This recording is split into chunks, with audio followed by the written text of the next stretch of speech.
চলে আসলাম জামালপুর বাজার, পেঁয়াজ বাজার। আজকে বুধবার।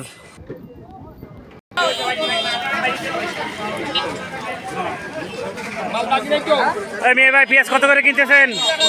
এই মন্ডল ভাই, ভাই পেঁয়াজ কত করে আজকে? 810 টাকা, 850 টাকা। 850 টাকা। ভাই পেঁয়াজ কত করে কেনেন? 810 টাকা। 810।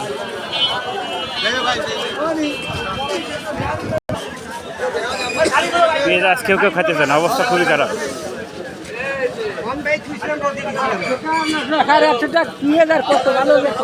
পেঁয়াজ কত করে কয়? 810। খুশি এতে? না খুশি কামা কি চাওয়া ছিল আপনাদের? 1000-1200 টাকা হলে পয়সা হতো, তা কিচ্ছু হতেছে না। কিচ্ছু হইতেছে না। খালি ওষুধের দাম, সারের দাম এইটার বেশি। সরকার এই দেখতেছে।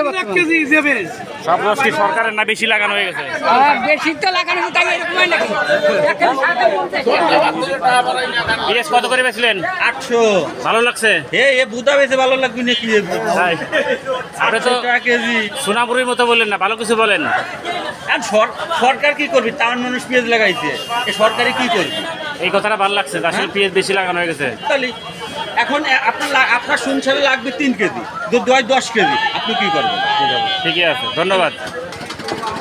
অনেক সুন্দর, কিন্তু পেঁয়াজ যেমন অনেক বেশি আসছে, পেঁয়াজ খাচ্ছে না, যার কারণে দাম বেশি। পেঁয়াজ নষ্ট হয়ে যাচ্ছে।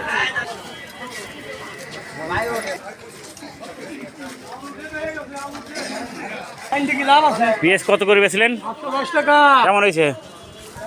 ভালোই হয়েছে। ভালো হয়েছে। 100 টাকা মনে হলে সমস্যা নাই। জীবন বইতে করলাম, একবার লস গেলে কি? লস গেলে কি? চলে আসলাম মামার দোকানে।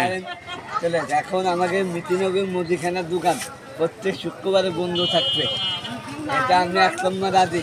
ধন্যবাদ মামা। কারেন্ট আছে? কারেন্ট ইনশাল্লাহ বলতে দেওয়ার পরে আবার আসবে। আজকে 2 দিন কারেন্ট খুব সমস্যা করতেছে। আমরা কারেন্ট থেকে খুব সুন্দর সার্ভিস চাচ্ছি, আসলে কারেন্টটা সুন্দর সার্ভিস দেওয়ার জন্য অনুরোধ করছি।